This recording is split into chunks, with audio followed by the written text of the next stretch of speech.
আল্লাহু আকবার। আল্লাহুম্মা ইন্নী আসআলুকা মিন ফাদলিক।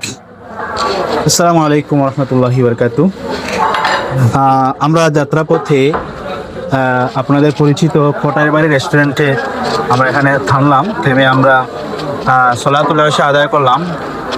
আমাদের এই জায়গায় একটা ভালো লাগার বিষয় হলো যে এরকম একটা রেস্টুরেন্টে ছোট্ট হলেও একটা নামাজের জায়গা আছে আলহামদুলিল্লাহ, যেখানে নামাজের সময় হলে মুসল্লিরা নামাজ পড়তে পারবে। তো এই বিষয়টা দেখে আমাদের ভালো লাগলো, তাই ভাবলাম যে আপনাদের মধ্যে শেয়ার করি।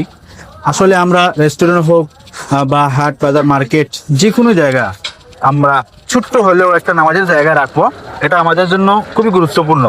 কারণ নামাজ তো মুসলমানের উপর ফরজ, সে যে অবস্থা থাকবে অবশ্যই তার নামাজ আদায় করা আবশ্যক। তো সেহেতু কোটাইবাড়ি রেস্টুরেন্টের কর্তৃপক্ষদেরকে অবশ্যই ধন্যবাদ জানানো যায় এই উদ্যোগ নেওয়ার জন্য। আমরাও যারা আরও অন্যান্য প্রতিষ্ঠানে বা অন্যান্য বিষয় পরিচালনা করি, সব জায়গায় এরকম হলেও আমরা একটা নামাজের জায়গায় রাখতে পারি। কারণ আকিমুসসালাতা ওয়া আতুজ যাকাত, আকিমুসসালাহ নামাজ প্রতিষ্ঠা করতে হবে, সকল জায়গায় নামাজ প্রতিষ্ঠা করতে হবে। আমরা যেই যে অবস্থা থাকি সময় মতো আল্লাহর দরবারে আমাদেরকে হাজিরা দিতে হবে, এটা গুরুত্বপূর্ণ। এই জন্য কোটাইবাড়ি রেস্টুরেন্টের কর্তৃপক্ষকে আবারও ধন্যবাদ জানাই।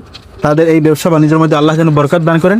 এবং আমরা আরও যারা আছি, ছোট্ট হলেও সবচেয়ে ভালো হয় পুরুষদের জন্য একটা জায়গা, মহিলাদের জন্য আরেকটা জায়গা।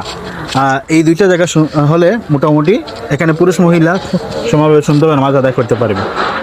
তো আপনাদেরকে ধন্যবাদ।